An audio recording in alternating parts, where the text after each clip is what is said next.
કરીએ રાજ્યના સમાચારોની તો વડોદરાના ફતેગંજ સેફ્રોન ટાવર નજીક એક આગની ઘટના સામે આવી। મોડી રાત્રે પિઝા રેસ્ટોરન્ટના પાર્કિંગમાં લાગી હતી આગ। પિઝા ડિલિવરી માટે રાખવામાં આવેલી બાઇક આગમાં બળીને ખાખ થઈ ચૂકી છે।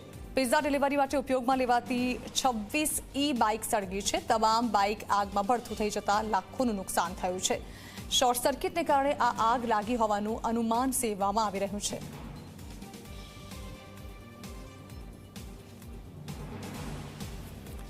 तो 26 બાઇક જે પાર્કિંગમાં પાર્ક હતી તે તમામ બળીને ખાખ થઈ ચૂકી છે। ડિલિવરી માટે રાખવામાં આવેલી આ બાઇક્સ હતી અને એક બાઇકમાં આગ લાગી અને તે સર્વત્ર પાર્કિંગમાં ફેલાઈ અને આટલું મોટું નુકસાન થયું છે। વધુ માહિતી આપવા વડોદરાથી સંવાદદાતા રવિ અગ્રવાલ અમારી સાથે છે।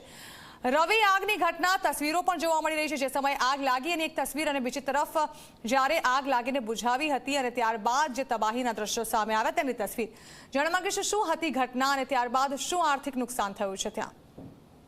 બિલકુલ વાત કરવામાં આવે તો ફતેગંજ સેફ્રોન ટાવરના પાસે મોડી રાત્રે આ ઘટના બનવા પામી છે જ્યારે એક પિઝા રેસ્ટોરન્ટ છે તેના પાર્કિંગમાં આગ લાગી હતી અને પિઝા ડિલિવરી માટેના તમામ જે બાઇક છે તે બળીને ખાખ થઈ ગયા છે। પહેલા એક બાઇકમાં આગ લાગી ત્યાર પછી જોતમાં જે તમામ 26 જેટલી બાઇક ત્યાં પડી હતી તે તમામમાં આગ લાગી તેના કારણે તમામ 26 બાઇક આગમાં ભડતું થઈ ગઈ છે। મહત્વની બાબત છે કે તમામ બાઇકમાં આગ લાગવાના કારણે લાખો રૂપિયાનું નુકસાન થયું છે। ફાયર બ્રિગેડ દ્વારા ભારે જહેમત બાદ આગને કાબૂમાં લેવામાં આવી હતી અને શોર્ટ સર્કિટના કારણે આગ લાગી હોવાનું અત્યારે પ્રાથમિક કારણ અત્યારે લગાવવામાં આવ્યું છે। બીજી તરફ સમગ્ર મામલામાં પોલીસ પણ તપાસ કરી રહી છે કે શું આ આગ શોર્ટ સર્કિટના કારણે જ લાગી છે કે પછી અન્ય કોઈ કારણસર લાગી છે કે અન્ય કોઈ ટીકડખોર વ્યક્તિ દ્વારા લગાડવામાં તો નથી આવી આગ।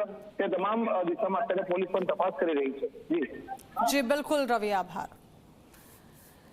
તો મોટા પાયે નુકસાન થયું છે અને એક બાઇકમાં લાગેલી આગ ધીમે ધીમે પાર્કિંગમાં સર્વત્ર ફેલાઈ ગઈ।